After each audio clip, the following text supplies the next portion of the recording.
bismillahi raxmaani raxiim assalaamu calaykum waraxmatullahi wabarakaatu marka hore waxaan salaamayaa dhammaan guddiyada kala duwan ee doorashooyinka hadday ahaan leedahay heer federaal fiid hadday ahaan leedahay heer goboleed ee siid iyo guddiga xalinta khilaafaadka ama conflict resolutionka tiimka ah dhammaantiin marka hore waa idin salaamayaa marka labaad waxaan rabaa halkan in aan uga bogaadiyo hambalyana uga jeediyo dhammaan goobihii ay ka bilaabatay codbixintii iyo qabashadii doorashada aqalka hoose waa ku mahadsantihiin labadii goobood oo bilowday saddexda goobood oo tiimka ay halkan ka fadhiyaan siidadkoodina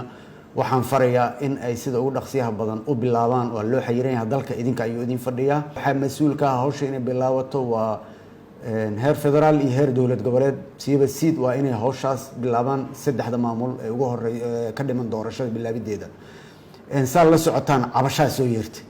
waa nagu ceeb anigoo idinkoo xasuusatay inaad maalintii koowaad alla idinku dhaariyey inaad hawsha doorashada aada u gudataan sida ugu hufan ee ugu saxsan waana iga ballan qaadeen laakiin maantay labadii dowladood goboleed ee bilowday waxaa soo yeeray shacabka soomaaliyeed iyo shacabka iyo beesha caalamka ka soo yeeray daahfurnaan laga cabanayo kuraastii aada qabateen waa run meel markay hawl bilaabato ayaa la ogaadaa cabashadeeda cabashadii waa bilaabatay mana loo dul qaadan karo waa in la yareeyaa ama la zuuliyaa sideedaba eedeynta lagu eedeynaya inay guddiyada lumiyeen madax banaanida maamulka doorashooyinka haddii la arkay kursi hebel oo loo diiday iyo kursi hebel oo guddigoodii iyo odayaashoodii aysan meesha ka muuqan kalsoonida shacabka waa luminaysiin guddiyada waxaad is leedihiin dowlad goboleedka ayaa idin wato dowlad goboleedka ayaa idin soo saaray cid idin soo saaratay ama idin magacaawda ma jirto dekreetada ra-iisul wasaaraha kusoo baxdeen horta dhegtiina taas u furo marka ha luminina mar kale oo idinkugu soo celinayaa waa inaadan luminin kalsoonidii laydinku qabay sababtoo ah doorasho haddaysan kalsooni lahayn doorashadaas ma socon karto waxaan rabaa halkan kale in aan ka sheego wada shaqeyn la-aanta iyo kala dambeyn la-aanta guddiyada labada heer ee doorashooyinka ee fiid iyo siid ama midda heer gobol ama midda heer federaalba wada shaqeyn xuma ayaa muuqatay si loo hagaajiyo hufnaanta doorashooyinka waxaa laydin farayaa in aada doorashada u qabataan sida ugu waafaqsan habraacyada doorashada qabashada doorashada golaha shacbiga waxaa si toosa uga mas-uulah guddiga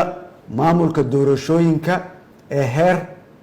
dowlad goboleed waxa keliya oo ay la wadaagaan madaxda dowlad goboleedyada ee madaxda ka ah madaxweyneyaasha waxa keliya oo ay la wadaagi karaan waa asteynta kuraasta haweenka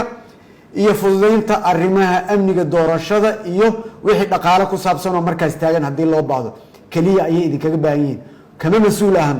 doorashada odayaasheeda dhaqanka inay soo xulaan kuwa bulshada arrimaha civil society-ga inay soo xulaan xaq uma lahan siidka ayaa ka mas-uulah saa darteed la socda guddi madax banaana tihiin cid idin maamusho oo aada kala tashan kartaan ma jirto waxaa korjoogtayn ku leh guddiga hirgelinta doorashooyinka heer federaal kuraasta aysan hubin in shuruudaha doorashada la buuxiyey lama qaban karo dhegtiina fura ree siidow ama ree dowlad goboleed guddiyada heer federaal waxaa waajib ku ah inay hubiyaan waa hubin in kuraastaasi loo maray habkii saxda ahaa oo ah in la buuxiyo shuruudaha in doorashada waxay ku bilaabataa diyaar garowgeed in kuraasta nambarkeeda la dejiyo oo hoobkeeda ama aqalka hoose lasoo dejiyo markii lasoo dejiyo siid waxay diyaarinayaan odayaashii iyo civil society-gi waxaana ka hubinaya oo okay ka saaraya guddiga doorashooyinka ee heer federaal waana inay u ogolaadaan shuruudaas ah inay hubiyaan in shuruudaha lasoo buuxiyey haddaana lasoo buuxinna doorashadaas aqbal ma ahan dhegihiina fura waa in guddiga hirgelinta doorashada heer federaal iyo heer dowlad goboleed iyo guddiga xalinta khilaafaadka ay si wanaagsan u wada shaqeeyaan haddii sidaasi dhici weydo waxaa mas-uuliyadda qaadaya ciddii qaladkaasi samaysa haddii guddoomiyaha fiid uu daraad dhahay kursigaasi waa la hakiyey waxaa ceeb ah oo foolxumo ah in guddiga sida baydhabo guddigii federaalka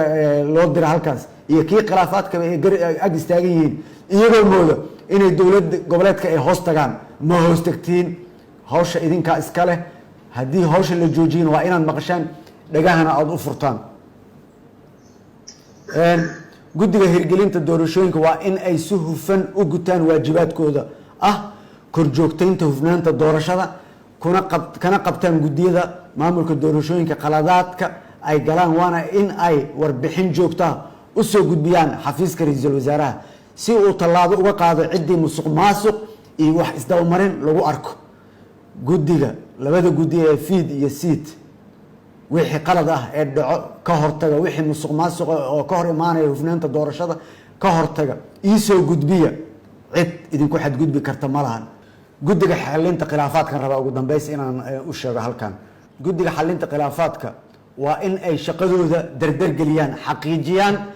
cadaalad si doorashada u noqoto mid lagu kalsoonaan karo. guddiga khilaafaadka waa inaad la socotaan waxa meesha ka dhacayo, waxa la soo gudbiyo, waa inaad sida ugu dhaqsiyaha badna tallaabo ah ka qaadaan. sidaa darteed walaalayaal guddiyada waa idinkugu soo celiyo mar koowaad tababaraa lidin siiyey, waa lidin aaminay, waa idin dhaariyey, haddana qaladaadka ummadda shacabka soomaaliyeed idin fiirsanayo. sidaa darteed ergada soo xulideeda waxaa u madax bannaan, waa idiin sheegayaa, ergaa la soo xulaya waxaa u madax bannaan caaqilada iyo labada xubnood ee bulshada rayidka ah. doorka guddiyada aan idinkugu celiyo waa hubinta in shuruudaha ergada la soo buuxiyey oo keliya. maamulada madaxweyneyaasha dowlad goboleedyada wax door ah kuma lahan soo xulidda ergada. marka dhagihiina fura, maanta arintaas meel xasaasiya maraysa. qofkaana gudul warningkii ugu dambeeyey waaye, warningkii ugu dambeeyey aan siinayo waaye. qofkii aan arko iyadoo war laga soo saaray qof kaloo ka dhinac hadlaayo, warqadaheeda hore ha u soo qaadato, ma matasho. taasaa idin sheegaya, dekareeto xafiis ra-iisul wasaare kusoo baxdeen. shacabka soomaaliyeed uma dul qaadanayo, xukuumadeyda uma dul qaadanayso corruption iyo hufanaan la-aan inay doorashada ku dhacdo. waa mahadsantihiin.